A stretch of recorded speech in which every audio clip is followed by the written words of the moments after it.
Our economy is heading toward a shift. I can't say this enough. I've been yelling about it every which direction I feel on social media and to anybody that wants to have a conversation about it, if they're so willing, about where our economy is right now. Historically speaking, data speaking, politically speaking, find any way you want to speaking about it. It's not great. And what we're going to do is we're going to define it. So we have 9 economic shakers that we're going to walk through 3 by 3 by 3. Sean's on the mouse today. Say hi to Sean. We have 9 economic shakers we're going to walk through and define, going from kind of important to very, very, very important. And then we're going to talk about the 3 potential repercussions from it. Bear Stearns, World Order, and brrr. But we're going to start with our first 9. We're going to start in the yellow. That's where it's cautionary tales in the yellow. Getting started. These are the 9 economic shakers. Now, before getting started, of course, we have the Federal Reserve meeting coming up in 2 weeks. That's going to be very important as it comes to our Fed rate and our rates. We have CPI reports that are going to be coming out, and elephant in the room, government shutdown. There are some numbers. Not a lot of people are talking about this, but this is a real thing. There are some numbers we're probably not going to get in the next couple of weeks. We're probably not going to get as accurate unemployment numbers, as accurate CPI and PPI data, because these are government-funded entities. It's yet to be seen, but we're already in a shaky ground. We're already in a shaky position.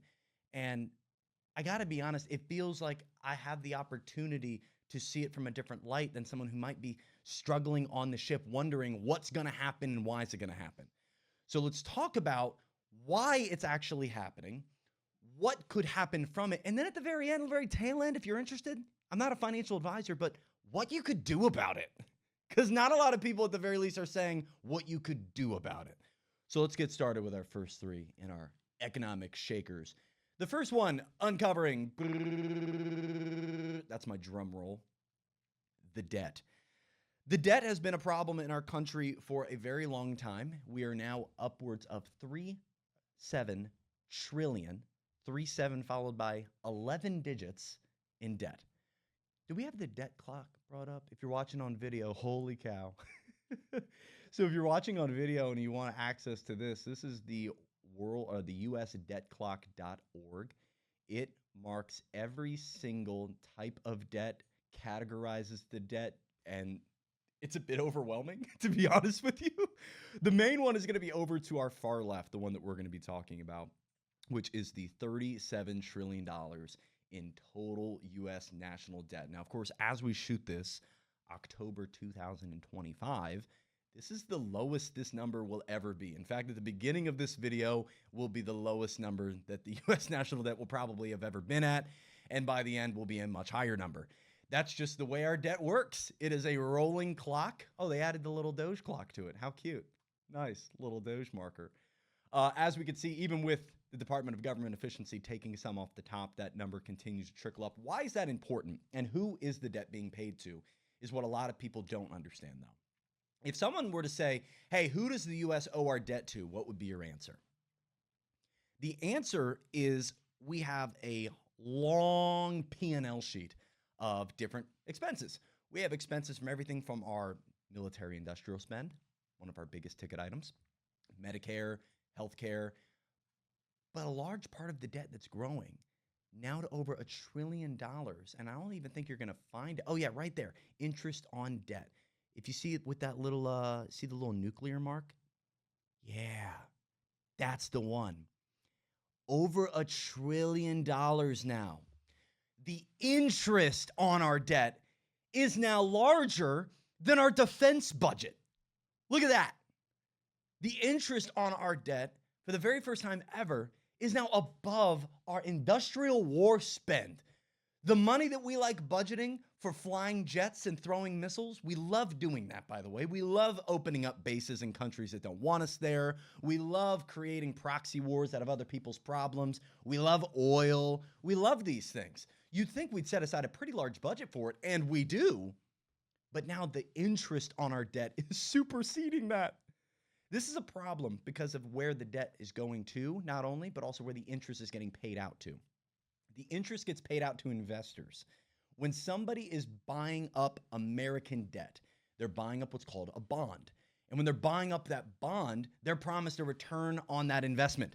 And that return has to be large enough for them to want to take on the debt. And if they feel that the debt that we have is going to one day collapse our country, they may not be as in tune with wanting to invest in it.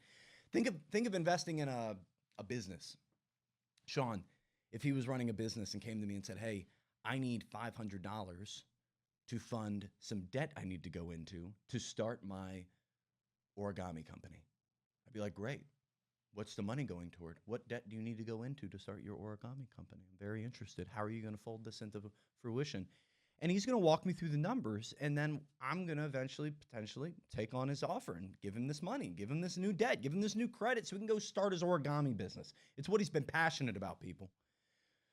He gets it started. I'm going to now want a payback on my investment, on that $500 I loaned him. So we're going to agree to that. It could be 2%. It could be 5%. It could be 10%. Doesn't matter. What matters is that debt's going to get paid back to me with interest. This is all any foreign or domestic investor in our economy cares about when they're investing in our debt. That $1 trillion payout is all the investors care about. That trickling up number we just looked at with the nuclear symbol next to it is growing because investors require more money. And as long as investors continue to sift our debt higher and higher and higher, it's going to require that we potentially go to one of our last three options to keep us from collapsing. The debt is a humongous problem and one that not enough people are talking about. But quite frankly, I think the second issue in our economic shakeups is actually a more important problem. Can we go to number 2 real fast? Because if we're just talking about debt, that's a very large number. Been around for a while. Many people would argue, oh, this debt can go on for forever. Okay, I'll give you that argument. Let's go to number 8. Drum roll, please. The dollar. We should have a little drum roll effect. We don't have a little drum roll effect. The dollar. The dollar has had the weakest opening in the last 52 years than any other opening of the year that we've ever seen. Can we go to that article real quick? I'm misquoting it as I say it. It's 52 years. Yes, the declining dollar faces more headwinds after posting worst first half return in 52 years. The dollar is weakening. And if we go down to those key points there, it says the U.S. dollar tumbled 10.7% against its global peers through June. I'm going to take off this jacket. It's too hot. Making it the worst first half since 1973. Many of the same factors causing weakness likely will stay on the minds of investors as they seek other avenues, hear that, as they seek other avenues for safe havens. To be sure, the dollar's continued decline is by no means a sure thing, and others on Wall Street think the trend down could reverse. Well, it hasn't as of yet. This article was from earlier in the summer. This has not happened quite yet. The dollar is still indeed weakening. And if you need some English for what this means, it means your dollar isn't worth as much. Every time the dollar gets weaker, you're getting this thing called inflation sifting into your money. Every time that we see that our dollar has declined against the euro, against the peso, against the yuan, against all these other forms of currency, we're left with a weaker currency. Your dollar's worth less. So when you're facing inflation in a world where debt is beginning to dominate and your dollar is worth less, well, those are the 3 Ds of death. We have a weakening dollar, a growing debt, a growing deficit. We haven't even touched on the deficit, all leading you to have a weaker currency. People are seeing this. Look, we have the graph pulled up. I didn't even have this one ready. Sean's at the ready. This is the dollar since the beginning of the year. We can see its continual decline. Why is this happening? Why is the dollar getting weaker? People are escaping it. People are going other directions other than the dollar. And we're going to walk through what they are going into, especially at the end, what you can be a part of to make sure you're not involved in this, what could stop, but what is currently cratering dollar. I, for one, I'm not heavy in the dollar right now. Just being really real with you. I'm not heavy into the dollar. And I don't have a reason necessarily for telling you that. I don't have a course I'm selling you. I don't have a reason to want to get you financially ahead because it'll get me financially ahead. There's none of that. I want you to take the information that is I'm going to walk through more of, but anything I'm talking about on any show before this, let's just real quick. Any show before this or any piece of content I'm making, I want you to know exactly why I'm making it. I'm making it because I feel like I got to the end of the financial finish line and I want to help you cross it. I got into this world financially in a lot of debt. I didn't have many parents to go back on. I didn't have a business that they were giving me. I didn't have anything to get started on, and I was able to build something. I wanted to, once having built that something, to be able to take that ladder that I climbed and give it to other people to be able to climb as well. That's what I want. I want to be able to hand it off to others so that you can go do the same thing. But what I found out is that the ladder that I had was for a wall that was shorter. The wall is taller now. The requirements of getting into an asset, getting into a home, getting into this economy are bigger. Quick story, I had in the Army, a captain. His name was Captain Malloy. I absolutely hated Captain Malloy. If Captain Malloy is listening to this right now, I hope he blocks my YouTube channel because I don't want him to hear my voice. I don't like Captain Malloy, and here's why. Captain Malloy came to our unit after we got done being deployed, and his job was to keep us ship shape and in order. That's all. We were a National Guard unit. I'd just come out of 6 years of active. I was just here, whatever. And I wanted to switch units. Why? I wanted to switch to a unit that was actually doing things that I was more interested in. I was more interested in what was going on upstate. And I had every reason and ability and merit to be able to do so. And so I submitted for it. I was declined twice. On the second time I was declined, I found out it was because of my PT score. See, in the Army National Guard, they have these specific merits that they base the leadership on. Attendance, health, readiness. Well, one of the biggest ones, physical fitness. And I had the physical fitness score in our state that at the time was number 1. I had broken the previous record. It has been beat since, but at the time I had the PT record. I could run.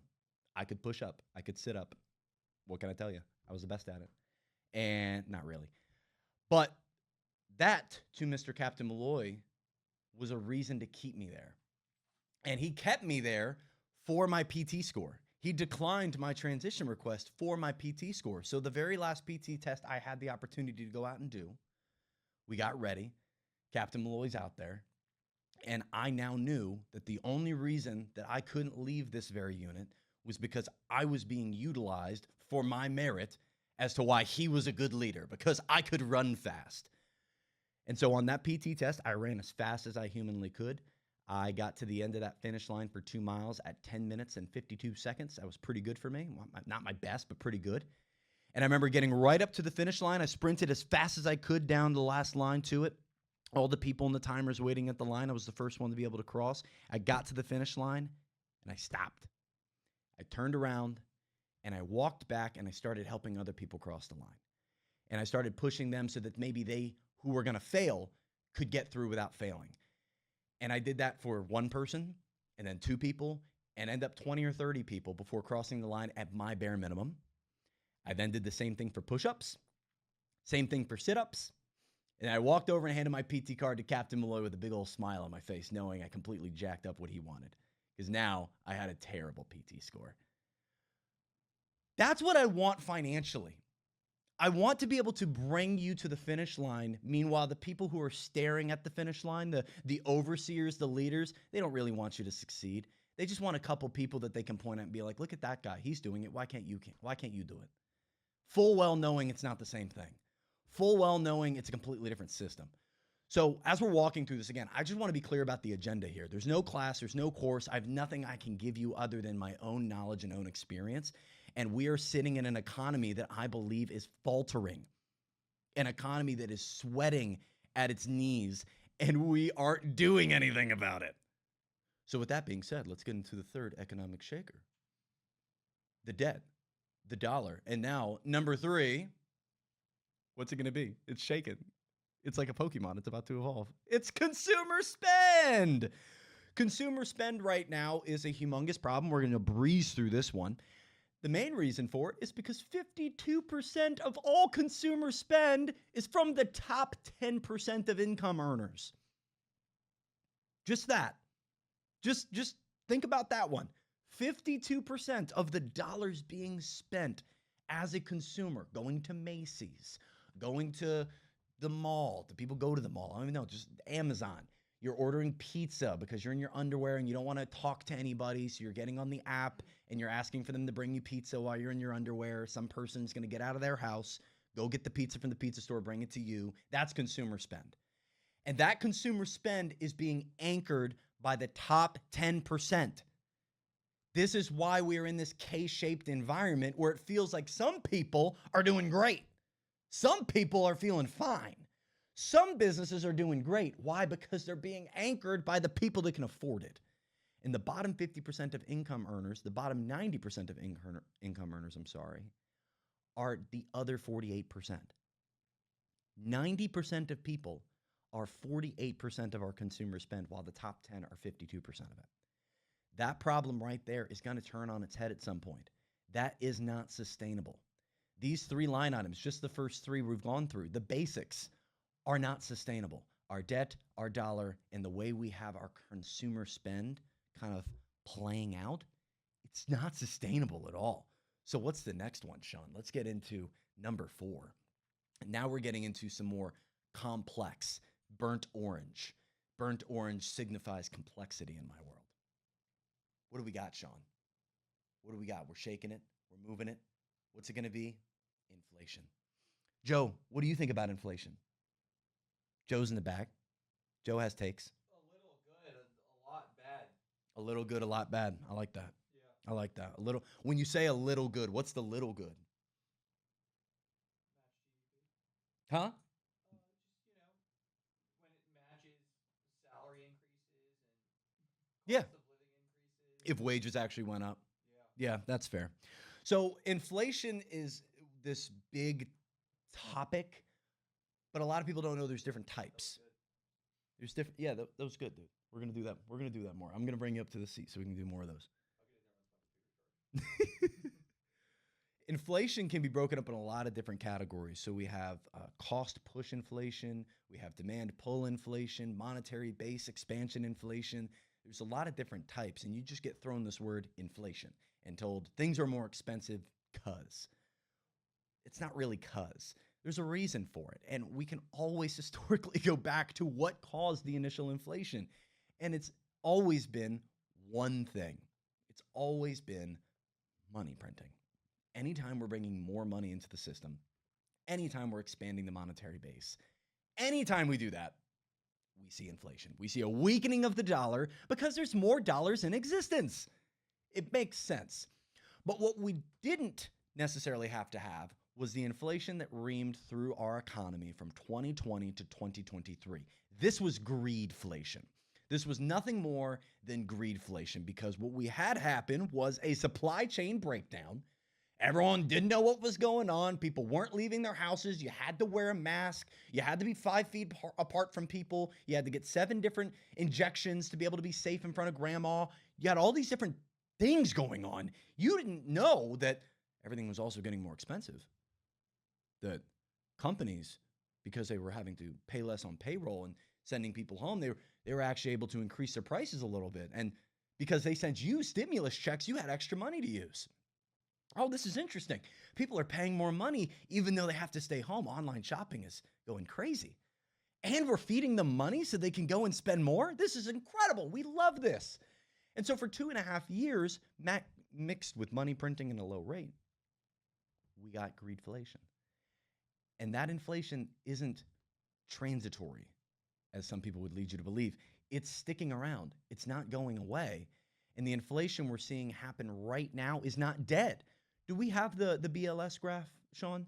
I think we have. This is from the Bureau of Labor and Statistics. This is the actual inflation report. This is CPI. Now, if you're unaware, CPI is the Consumer Price Index, and we get this via a basket of goods that is tracked by the BLS. It's about 40,000 goods and services. And they see, is it more or expensive? I'm sorry, is it more or less expensive than it was this time last year? Food, for example, they'll go and say, hey, what was the price last year? What's the price now? Is it higher or lower? For food, it was 3.2% higher. They'll split it into food away from home versus food at home. Food at home was 2.7% higher. Food away from home is 3.9% higher. But the total of all items together of inflation is 2.9%. That very top number, 2.9%. Now, of course, we can get up in arms about the 6.8% increase in heating oil, the 13.2% increase in electric bills that happened over the last year. We can get all up in arms about that. That's fine. But at the end of the day, we have an administration that's claiming that inflation is dead, that is gone, that has been slain in battle. It is gone. The inflation has had a sword brought to its chest. It is no longer an enemy of our state. It is out of here. The dragon has been slayed. It lays dead upon our floor. But that's not the case because inflation is still here. In fact, the Federal Reserve, one of their two mandates is to keep inflation low, keep prices stable for consumers like you and I, and they want that inflation number. Do you know the number where they want inflation to be? They want below 2%. And as we just showed you, inflation is still, as we shoot this, well above 2%, sitting at 2.9%. So while an administration continues to gaslight you into feeling that gas prices are lower, and they're really not, that food prices are lower, and they're not, and everything from medical insurance, car insurance, health insurance, pet insurance, I'm sure there's something else you can find a way to insure that's more expensive. It's all up, all of it. And none of it's coming back down due to micro greed from corporations. They don't want to lose their money. Why would they want to lose their stock shares? That's stupid. Why would they charge less than someone's willing to pay? That's stupid. And when 52% of all the consumer spend coming into these companies is coming from the top 10% of income earners, why would they lower their prices? Again, not sustainable. Only reason the prices are up is because they're being sustained by the top 10% of income earners. And the only reason the top 10% of income earners keep earning more is because the stock market's bubbled, the bond market's jacked up, and all these other items that are funding them. Assets have been able to inflate over the last 3 to 4 years. Why? Because of greedflation. The reason you can't afford a home isn't just because the housing market's out of whack. It's because corporations want your neighborhood too much. It's because we are fighting blue and red while they are chasing green. It's a tale as old as time. It's not just this administration. It's been multiple throughout time. We can look through the history. Money gets printed. Presidents come and go. Debt never dies. We continue to see this problem, administration after administration, that they're going to print more money. They're not going to handle the debt. They don't care about the deficit. And what we're seeing now are the repercussions of inflation. But that's only halfway through our story on Economic Shakers. Let's get through our next one because these next two, I feel, are the core of our conversation. Number 5, the beautiful, the lovely, introduced in April, tariffs. Liberation Day's in, and the tariffs are here. And what we what we know to be true about tariffs is that we don't know what's going to happen. What we know to be true is since the day that Donald Trump sat up with a board and a list of every country that we trade with in the world, and even some countries we didn't actively trade with, that was interesting, listing out what the tariff amount was going to be. This was not something that any country saw coming. They knew tariffs were on the way. They did not know how much they were going to be. They did not know the scale of which they were going to go out. And they for sure did not understand the haphazardness of the plan that was unfolding in front of them. China, obviously, we are still in a trade war with. If you want to get a soybean out of our country right now, good freaking luck, because China's not buying anymore. That's due to tariffs. You want to get a camera, Nikon, Sony, Fujifilm, they're all up 15% now. You can check up their websites. If we look at anything from food to clothing to transportation, nevertheless, home building, all those materials are going up. Any item you look at is getting affected by tariffs. And if you're unaware of how tariffs work, I don't want to assume you know. We have a kind of a process that goes through the tariff. It doesn't just immediately get thrown onto the consumer. You'll see some Democrats be like, "Oh my God, it's a consumer tax. You can't have this. It's for the consumer." And then the Republicans will go and say, "No, it's the companies. The importer pays the tax, you dummy." Who's right? So someone's going to create the good. Let's say they create the good in China. The good is then exported into America. The American is the importer. So we have China exporter, American company importer. Once imported, the tariff is actually paid right there by the importing American company at what is it? Not goods. What is it when you travel and you got customs? I went through customs to go to Puerto Rico, and they didn't let me take any of my shampoo or goods from my bathroom at all. No shampoo, no gel. I don't like customs. But customs here is charging tariffs. And the tariff is charged right there. They are absolutely right. It is paid by the importing company, not by the consumer. But that's not the full story. Because then once the importer takes it, they send it to the merchandiser. The merchandiser or even the wholesaler is the one that's going to put it in front of the consumer for purchase. So eventually, the tax that is paid by the importer is eventually paid by the merchandiser and wholesaler because they have to pay the increased cost. And then that increased cost leads them to a decision to make. Do they eat the costs? Do they suffer through these higher expenses? Or do they just charge people more money? People are buying, baby. Consumer spends up. They think holiday spend this year is going to break records. Go Santa. Why wouldn't we? Why wouldn't we increase costs? And so that's what we're seeing little by little by little. What'd you say, Sean? I heard Santa. Listen, kids might be watching. Sean's talking about Santa not being real. That's nuts, dude. Santa is real. Santa could solve the inflation crisis. If we could get Santa to come through, like, wait, he makes all the gifts. So why are we paying inflated goods on toys? Why are we paying for inflated prices on toys? Why are we paying Hasbro and all these billionaires? We just need Santa to make all the toys. He doesn't have. What's the fee on Antarctica? Come from the North Pole. Well, what's the tariff on the North Pole? Did he put a tariff on them? Probably. I didn't see that. Probably. Where's the North Pole? That's Russia claimed the North Pole about 7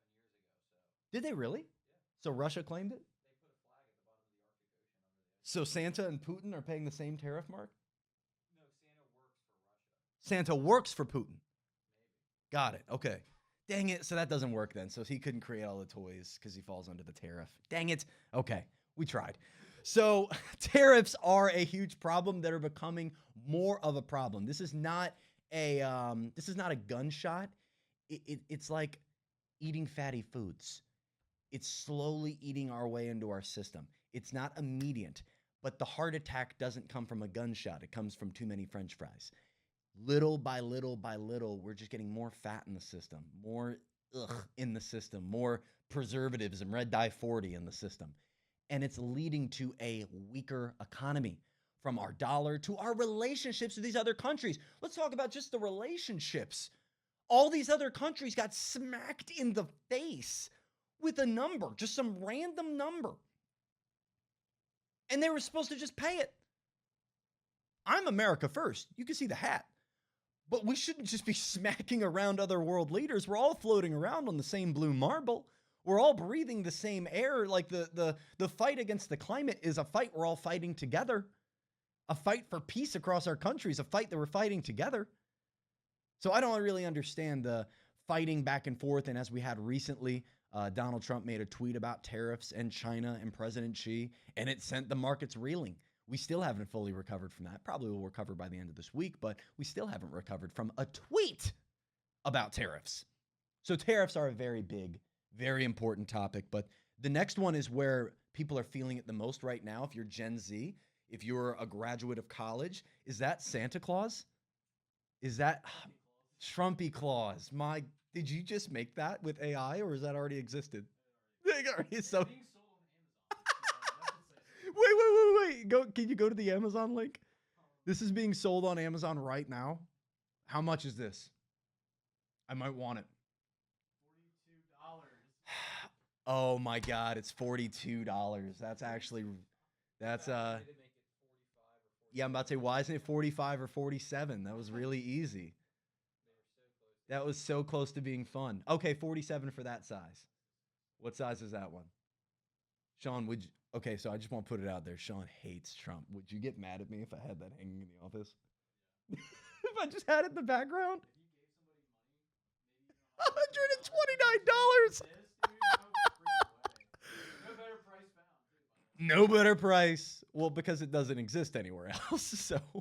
Somebody made a ChatGPT Donald Trump Santa Claus. Is that a picture of someone having it in their house and just really happy with it? Oh,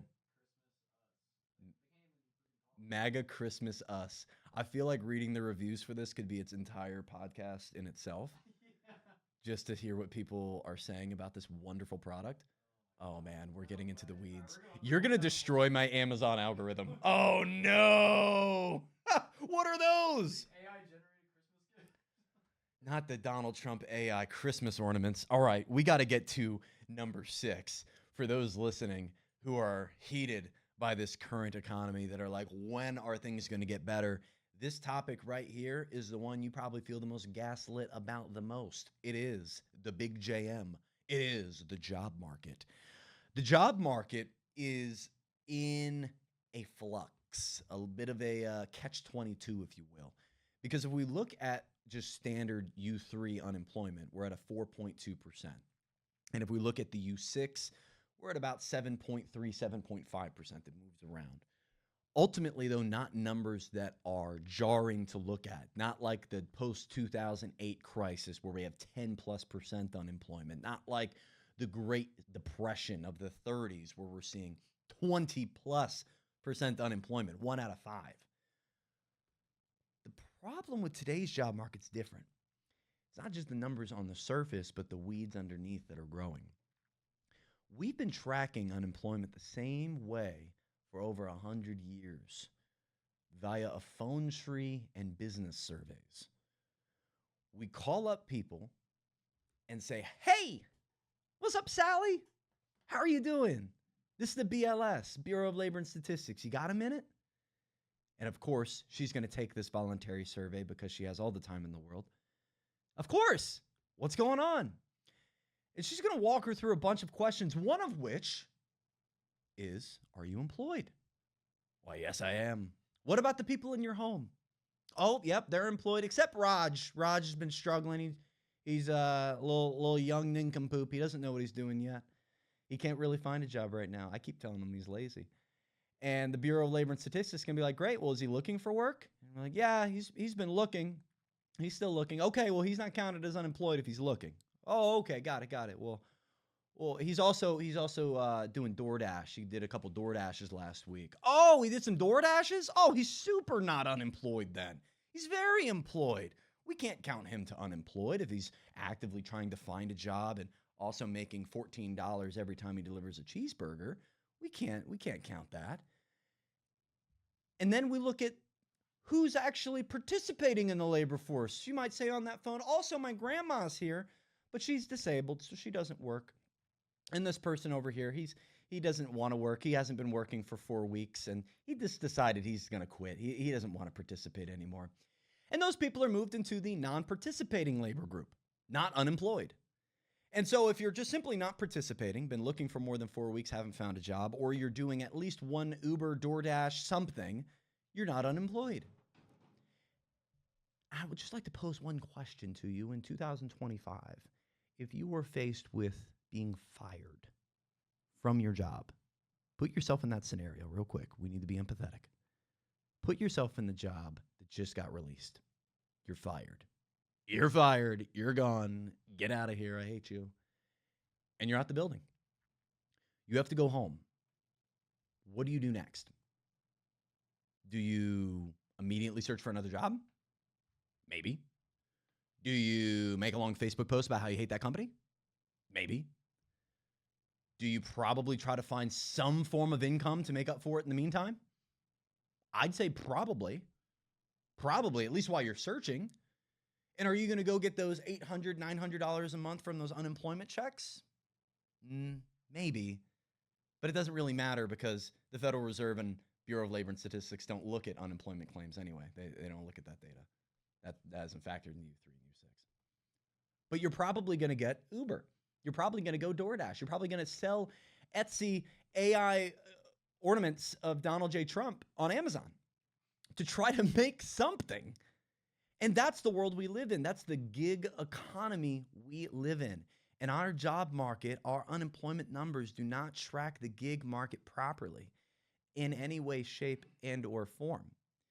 On top of that, even with the unemployment numbers we do track, the numbers for someone graduating college under the age of 30, there's a 1 in 10 chance right now they're not going to find a job. That's atrocious. Of the people who are graduated under 30, they have a 52% underemployment rate, meaning 52% of the active graduates who have a job under 30 are working a job where they make less than what they're worth, significantly less than what they are worth. This number keeps climbing. The labor force participation rate keeps going up. The unemployment rate among young Americans keeps going up. And let's not even bring AI into the picture. Let's not even talk about the fact that AI and automation is the billionaire's wet dream to making sure that they don't have to pay you. And that's happening. I don't care what any Fox News headline, boomer conversation at the coffee shop. Oh, this is just like when they brought tractors to farmers. No, it's not. No, it's not. This is like when we went from typewriters to computers. No, because now the computer can operate itself. It's not the same thing at all. And I think the job market is starting to show the early signs of those shakeups, of those cracks. But guys, we haven't even gotten to the top 3 economic shakers yet and what's going to happen from it. So we got to kind of speed up a little bit. How are we doing with pace, Sean? We think we should speed up a little bit, slow down, grab the wall? 6, 7 minutes. We got time. Let's get into number 3. Now we're going to get a little bit complex. We've heard about it. We've talked about it. It's money printing. But today we're going to call it by its true name, quantitative easing. Fancy economics word. So quantitative easing is money printing. But we need to separate the two because I want us to be very clear about how our government adds money to our supply. There's 2 different ways. One is via what we know as a bailout, where they print money via legislative action. They pass a law saying, hey, we need to give these banks and billionaires money. Why? Because. And then they pass it. And then there's the other way where the Federal Reserve makes the money. Now, if you're unaware, our central bank, our Federal Reserve, is not a government entity. It is not federal. It is not a reserve. They do not have reserves, and they are not federal. I do not know how they got their name. Ask the people back in 1913. Maybe they know. The Federal Reserve creates money through quantitative easing. The easing, I think, is a good branding word because it doesn't ease the economy at all. What they do is they make brand new money, and then they buy bonds with it, and residential mortgage-backed securities with it, and other assets with it. Sean, we have a graph real quick. Perfect. We'll have this graph accompanying us. And if we see this graph and we see these big movements in the blue line, we may be like, okay, what does this mean? What is actually going on here? What's actually going on here is this graph shows the assets held by the Federal Reserve. Assets specifically meaning mortgage-backed securities. The mortgage-backed security industry is a weird world. I would leave you to watching something like maybe like The Big Short. That's a really good quick synopsis. It's got Margot Robbie in it. We got a lot of star cast. I think Selena Gomez is in that. A lot of cool people just kind of show up. Christian Bale's the main guy. That's a good movie. Go watch it. But it details out the gray on this graph, the large gray patch that we see, because that's the recession of 2008. That was the GFC, the Great Financial Crisis, the subprime lending crisis of 2008. But you can see that that's when we started this graph moving up. We started to obtain residential mortgage-backed securities. Why did the Federal Reserve start buying these?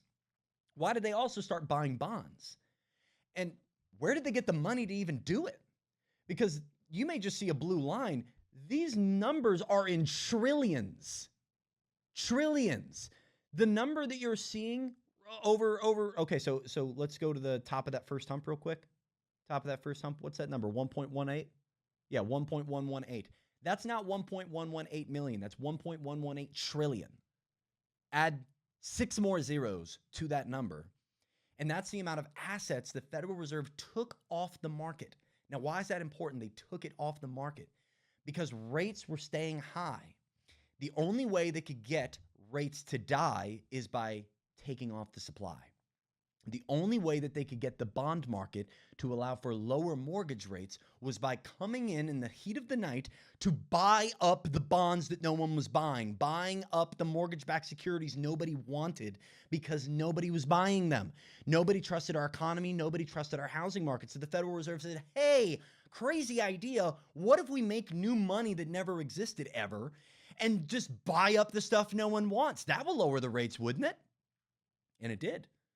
In fact, the mortgage rates would drop and then they would go back up. And so they QE'd again. And this time only making short-term bonds purchase, so it didn't really affect it. But then they did it again the third time, and this time really worked, really got those rates down. And now all the billionaires and banks could go lend again. And so what we did was we kicked the can down the road. The 2008 housing market crash was supposed to, hear me, last a lot longer and be a lot worse. But because we went in and said, hey, bond market, we know you don't like our economy right now. So what we're going to do is we're just going to print money and buy the bonds you don't want. That's what we did. When the bond investors, mostly foreign investors, other countries, Japan holds over $1 trillion in our debt, by the way. China, just under $1 trillion in our debt, by the way. We came in and said, you guys don't want it? We'll buy it.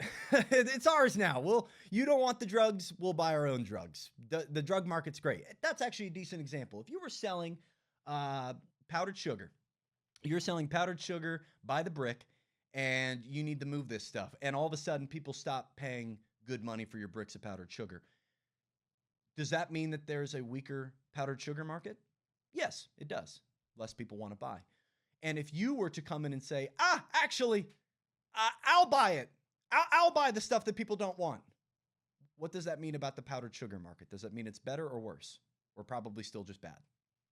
It's just bad. And now you just have a lot of supply to deal with and less money. That's essentially what we've done with quantitative easing. We have taken the opportunity to make new money available to buy up our own supply because no one else wanted it. And we've been doing so ever since, to the point where in 2020, we did it again. And I'm here to tell you first, right now, and this isn't the first time you've heard it. If you follow me on Instagram or TikTok, we are going to do it again. We are going to do it again, but I'm going to stop there because that's one of our 3 possible endgame scenarios. Let's go to number 8. Equally as, I hate to say controversial, this one.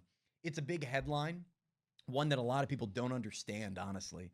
But we need to understand it to understand how they can't come save the day. This is the number one talking point by the administration, Mike Johnson, even the Jerome Powells of the world, and God, every realtor on the freaking planet. I can't stand it. So let's unveil number 2. The federal funds rate. Boo, boo, boo, boo, boo. Another economic term. And I told you this was going to get more and more complex as we go down the list. So let me explain to you what the federal funds rate is. The federal funds rate is the overnight bank exchange rate. If Sean owns a union in Dover and Joe owns another union down in Seaford, and they wanted to transfer money with one another, Joe could say, hey, I have $1 million that I can lend to you overnight. Do you want it? And Sean's like, heck yeah, I need $1 million. Send it over, bud. And they go ahead and make the transaction happen. Well, that transaction is going to go through this federal funds rate because the overnight bank exchange rate is what that is entailing. The $1 million is going to get hit with a 4%, 5%. It's right now at 4%. So right now, 4% overnight funding fee. That's the cost of the money. Sean or Joe could not acquire money from any source for less than the federal funds rate.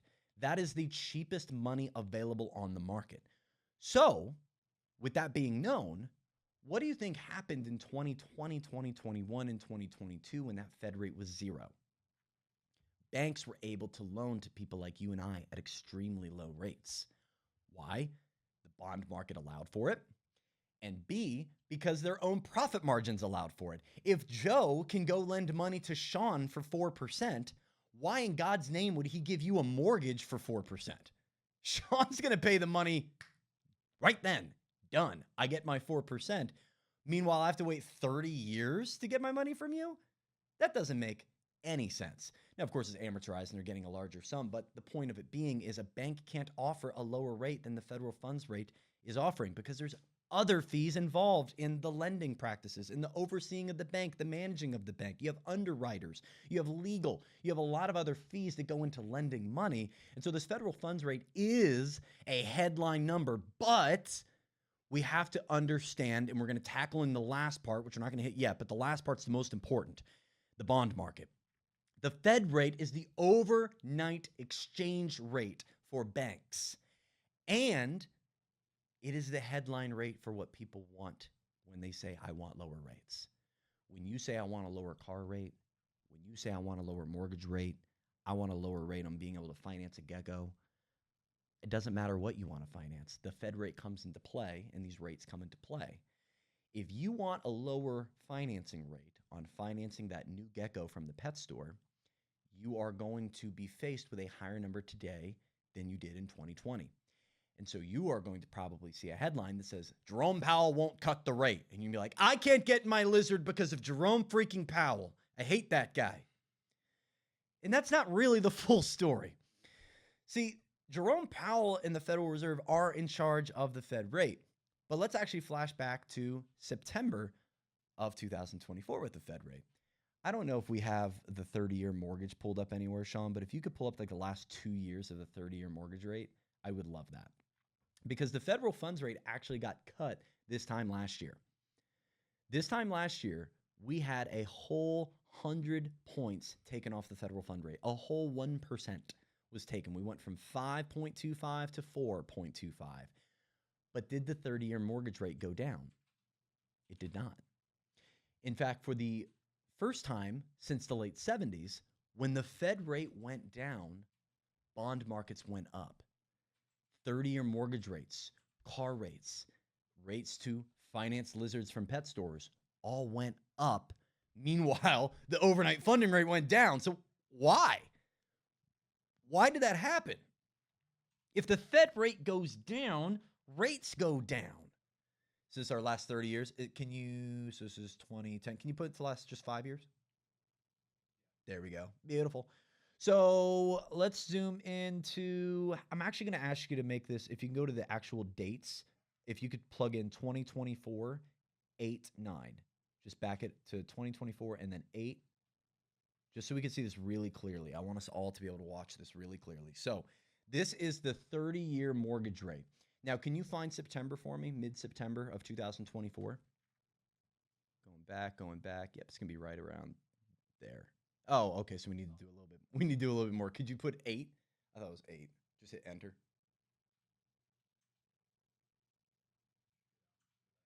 Yeah. There we go. So September of 2024. Perfect. So we can see the 30-year was going down, and we can bring this to full screen if you want. If you're watching on video, I highly suggest pulling this up. So September is the last time that we saw rates were dropping. This time last year, rates were dropping. Now, why were the 30-year and car rates and all these other rates dropping? Well, it's because the Fed said they were going to cut rates. The Fed said, guys, it's been enough. We're finally going to start cutting rates again. So all through September, these banks started pricing in the cut, pricing in what was going to happen, and rates started to drop. But then what happened after that first cut? As you can see, rates started going back up. October, we had a cut. Rates went up. November, we had a cut. They dropped for about a week and then whoom, back up. Why? Why could the Fed rate drop, the baseline for funding for banks? If that goes down, all of our rates should go down. And theoretically, historically, that is true. That is how it has always happened. The 10-year bond, the Fed rate, and the 30-year mortgage have always really traveled in unison, like a synchronized dance. But one of those dancers is dancing to their own music right now. One of those dancers just is not falling in line. And we saw that starting last year where the Fed rate dropped by a whole 100 basis points. Meanwhile, the 30-year mortgage rate would actually end in January higher than it was in August. So what does that mean? When the 30-year mortgage rate is now starting to go down again, as we can see it toward the end, In September, it was dropping. In August, it was dropping. Why? Because we said we were going to potentially cut the rate. Then right here on, let's just go right to that little dip right there, that last dip. That is right when we made the cut. That is the day after the cut, September 18th, Thursday. Then the following weeks, it starts going back up again. I believe the 30-year is going to continue to go up, and that's not a good message for anybody that wants to buy a house, wants to buy a car, wants to finance some type of reptile. They're not going to like that because that limits your spend. It limits your ability to take on new credit, and people want lower rates. But the Fed rate doesn't determine rates. The Fed rate's the headline for discussion and argument and divisiveness. It's the bipartisan yelling point. Blue and red can equally yell at Jerome Powell. Why? Because they're the Federal Reserve, central bank. They're always wrong. But what's actually determining these rates? What's causing this detethering from the Fed rate and mortgage rates? What's causing one of these dancers to dance out of tune to their own music, it seems? And that's where we get to our number one economic shaker. The one thing that if you can know, understand, follow, to really get, like, I just want us to have an unpartisan way of viewing the economy that isn't to a tweet, that isn't by looking at the S&P 500, that isn't by looking at GDP, isn't looking at all of these items. I want a nonpartisan way of looking at it. And to me, there's no better way of looking at it than this, because this is foreign and domestic investors investing in the status of our economy, and it is the bond market and our bond market auctions. If you're unaware, anytime we sell new debt, we have an auction that says, hey, we're giving $1 billion in 10-year bonds. Start bidding. And the bidding goes in the form of the amount that they want to purchase and what rate they want to purchase it at. I don't want to get too confusing. It's called a Dutch-style auction. Look this up. This Dutch-style auction simply says that whatever the lowest rate that someone bids at is, or I'm sorry, the highest rate, because higher means weaker, the highest rate that someone's willing to bid at is going to be the rate that everybody gets. And here's the other caveat, and this is where quantitative easing really comes into play. They have to sell all of it or they sell none of it. If the auction were to fail, which has not happened, that would be detrimental to our markets, just as an FYI. But what's been happening over the summer isn't failed auctions, it's just been weak auctions. You could type into Google weak bond auctions, and you're going to see from September, August, July, June, May, and maybe even April, bond auctions that did not perform as strongly as we had hoped. Countries that are holding less and less of our foreign debt. When we have foreign debt holders, when people from other countries are holding our bonds, we have a healthy bond market. When we are selling our bonds and they're actually selling to people that want to hold them and get a return, it's a very smart thing to have. The bond market is not just esoteric to America. Every country has bonds. War bonds and things like them have dated back for centuries. This is not new. But that's why it's so foundational and so nonpartisan, is the actions from these auctions are telling us everything we need to know about what foreign investors think about our country, what they think about our debt, what they think about our deficit, what they think about our weakening dollar. And when those bond auctions are weak, what happens? When those bond auctions are weak, rates go up. So when the Fed rate is making cuts, but bond market auctions are weak, what happens?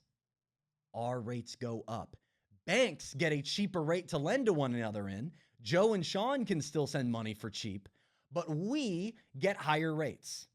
We get higher insurance costs. We get higher food costs. We get higher everything costs because the cost of money is still more expensive for you and I, not for the big institutions. So that's a fun catch 2022. 2022. Catch 22 in 2025. And frankly, there's only one way to get out of it. We've only seen this happen one time before, and it was during a stagflationary period of the 70s, and then 2024. Those are the only two times we've seen the Fed rate get cut by a significant amount and rates still go up. So what's the cause of it? The bond markets, the bond auctions.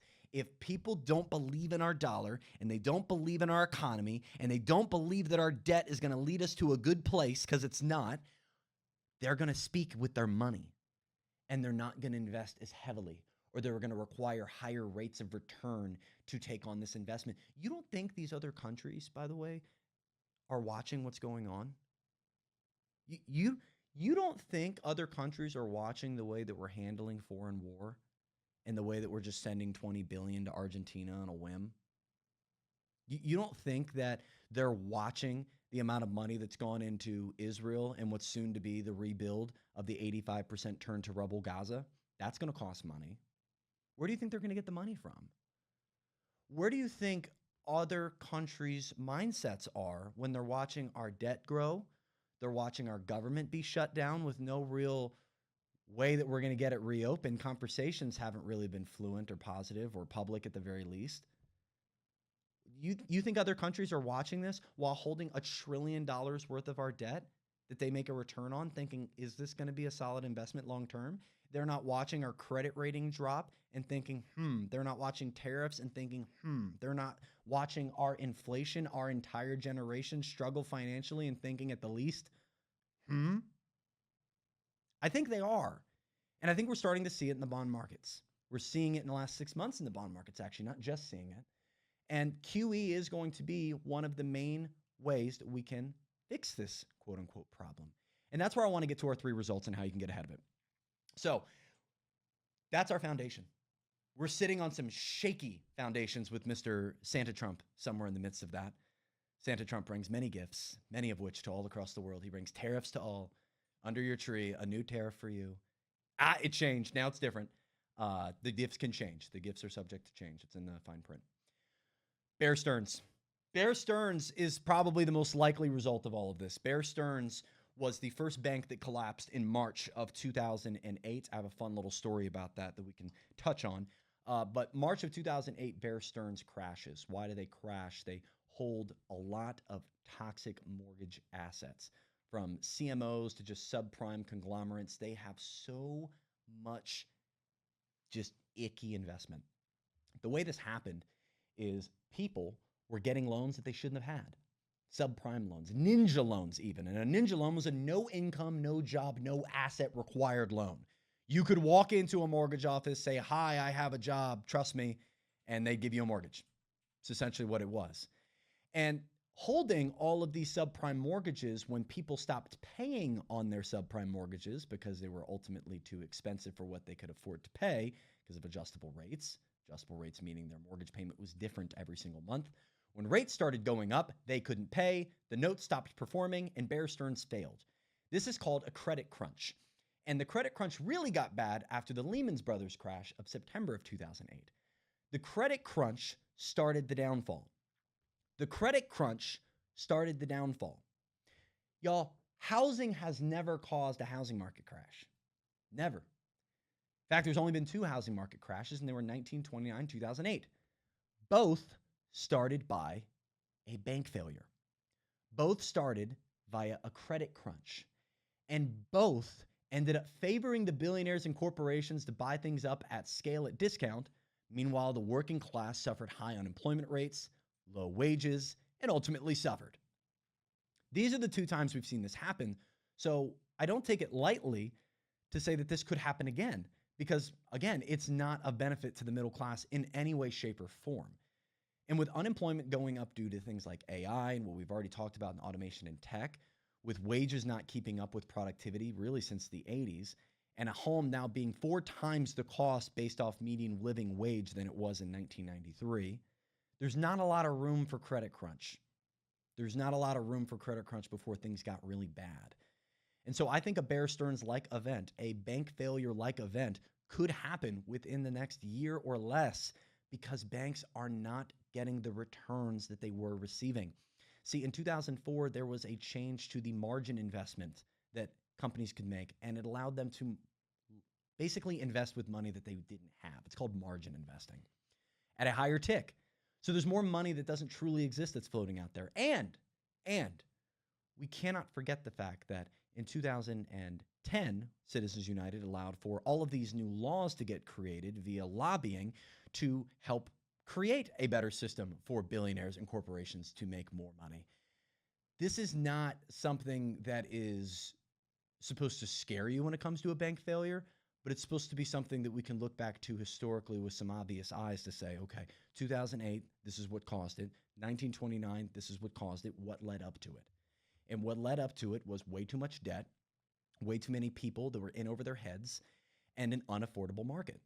That led to people not getting mortgages, not getting car loans, a credit freeze that led to the 2010 money printing spree, 2012, 2014 money printing spree we went on to prevent a deeper, darker recession than what 2008 was. And so what I think will happen again is that can has been kicked down the road. We will hit that point of breaking once again. We'll see a bank fail, and then it'll be about what do we do after. So let's get into the other two. The other two potential outcomes. It's a ninja. Yeah, that's a great ninja. No, a ninja. He caused Bear Stearns loan problem. Also, by the way, Jeffrey Epstein was a big part of the 2008 crash with Bear Stearns. He was the chairman of Liquid Funding Limited, who was owned by Bear Stearns in 40% and was the one creating those toxic mortgage obligations.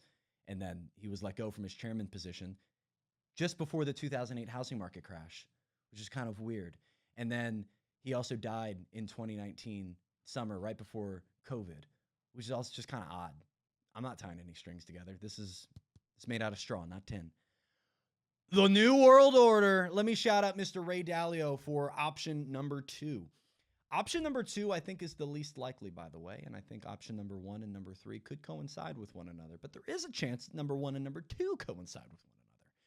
That we see economic breaking, we see an economic collapse, we see social revolts, we see something that actually brings an earthquake to the economy of America, to the dollar, and China could be right behind us ready to pick up the slack. I mean, it's a kind of a scary thing to look at, especially America First, scary thing to look at when you watch a video called The Changing of the World Order. It's also a great book, Changing of the World Order by Mr. Ray Dalio.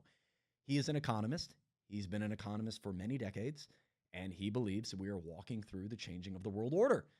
And when you look at EV technology, when you look at solar panels and all the other things that go into furthering energy, it makes sense. When you look into childhood, early childhood, and even higher education, the costs associated with it and what they're learning, it kind of makes sense. And then when you look at the rankings for anything, for physical health, mental health, spiritual health, they're all climbing up while we're falling down to the depths that we've ever seen. Like, our depths of despair rate is similar to the Great Depression right now. Our debt is going higher. Our depth of despair is going higher.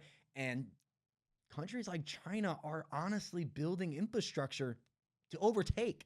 Now, are they there yet? No. The yuan is not ready to be the world reserve currency, but BRICS would like to be. BRICS is a coalition created in 2008 by Brazil, Russia, India, China, and South America. Since there's been other petroleum producing countries and others, I think it's up to about 30 countries that are a part of BRICS. And BRICS has one goal: de-dollarize the world. They want the petrodollar, how we trade oil internationally. They want that gone. And they want the dollar as the reserve currency to just not be a thing anymore. They hate being tied to the dollar. They want to be tied back to gold. They want to be tied back to anything other than the dollar. They just don't like us. They don't want us in being involved anymore. They don't want us to being able to basically globalize our own currency. And from 1944's Bretton Woods, that was really what we did post-World War II. We went and globalized and colonialized the entire planet's economy with the dollar. They don't want that anymore. And I would be lying if I said they weren't building momentum toward achieving that. I don't know what would happen necessarily to trigger that transition. If we're talking giant EMP that knocks out our electric grid, if we're talking simply them pairing together with other countries and selling all of our debt at the same time, that would be an economic missile they could send our way by taking all of the bonds that they own with Japan and other countries throughout the European Union and saying, we don't want this anymore, and giving it back to us. No one would buy, and that would be a problem. There's a lot of different ways you could look at it. I would just point you in the direction of Ray Dalio, because I think he does a fantastic job breaking it down with numbers, graphs, data, and history, from China and Russia to how the colonialization of Britain came along to how America took control. And it's very interesting. But if we had some form of economic crack in our system, it could lead to an open door for a world order shift. But let me tell you again, I think that's the least likely of the two. The most likely, I believe, is the combination of number one and number three. Hey, we get another edition. That's Mr. Epstein. That's actually a picture, fun story. That's a presentation that was being given on the Paradise Papers. The Paradise Papers are a financial set of documents that I think doesn't get talked about enough because it is so incriminating. Jamie Dimon, Bank of America, Merrill Lynch, I mean, all of these bankers involved in accounts that had to do with Epstein. All of these accounts, all of these major banks. I'm currently updating our honeypot hoax timeline to involve some of that so we can be fully knowledgeable. But Epstein did help cause the 2008 housing market crash. That should be talked about a little bit more. But I believe, like I said, number one and number three are more likely combinations. Now, of course, we could get number one without number two. We could get number one without number three. Number one, a bank failure caused the Great Depression. And we did not have a world order shift, and we did not have a money printing epidemic, mainly because we weren't the leading world of the world. We weren't the leaders of the world at that time, and we didn't have money to print. But that's to the side. Now we have those options. So you probably already know what Burr is.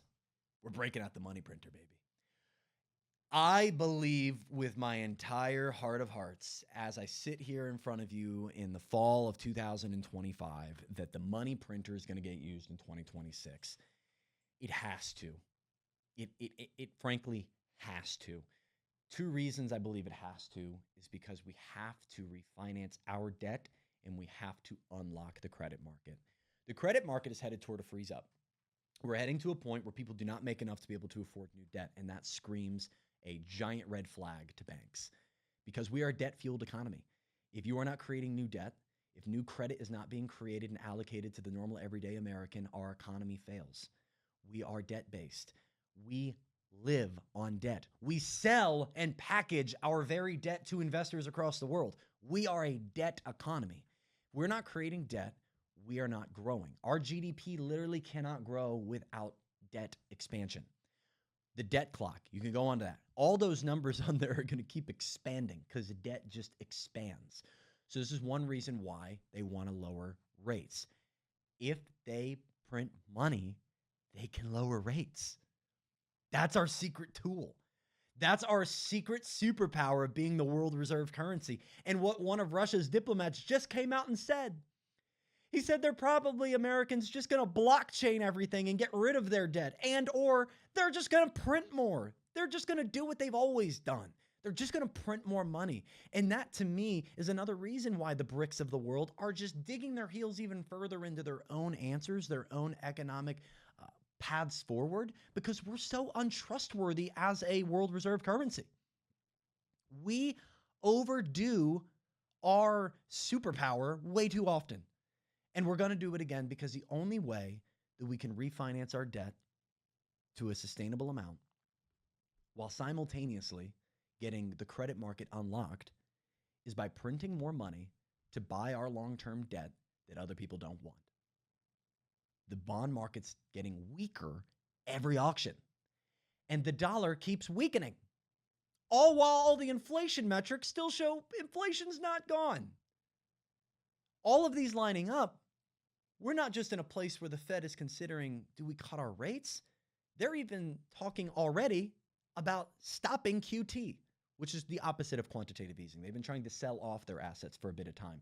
Their goal is to get it to a minimal amount. But guess what? We're seeing the first signs of QE because they just announced that they're more than likely going to stop QT here in the next couple months. And it's funny.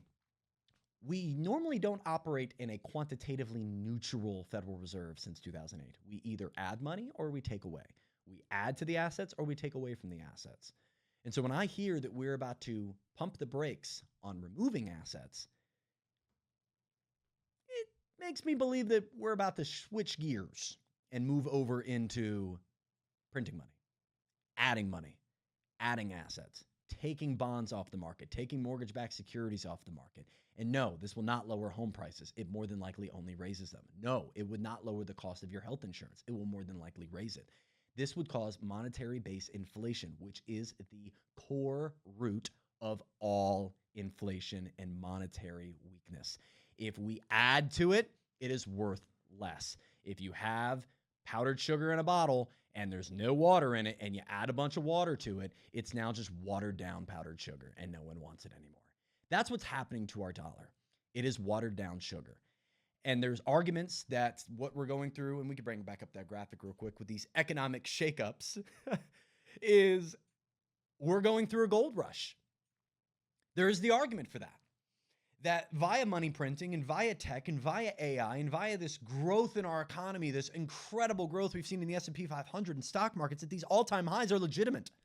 That we are in the midst of the 2025 gold rush, that this time will be remembered for years later as an opportunity to buy and hold, to melt up with the economy. And frankly, if we just keep printing money until we can't stand it, that probably does happen.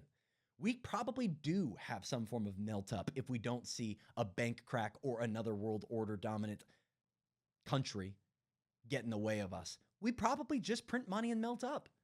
But the problem that I have is that number we talked about earlier when we went through consumer spend. The top 10% are anchoring everything in our economy, from debt to assets to spend. Every economic metric you can find, the top 10% owns more or spends more to a historic level. It's not sustainable.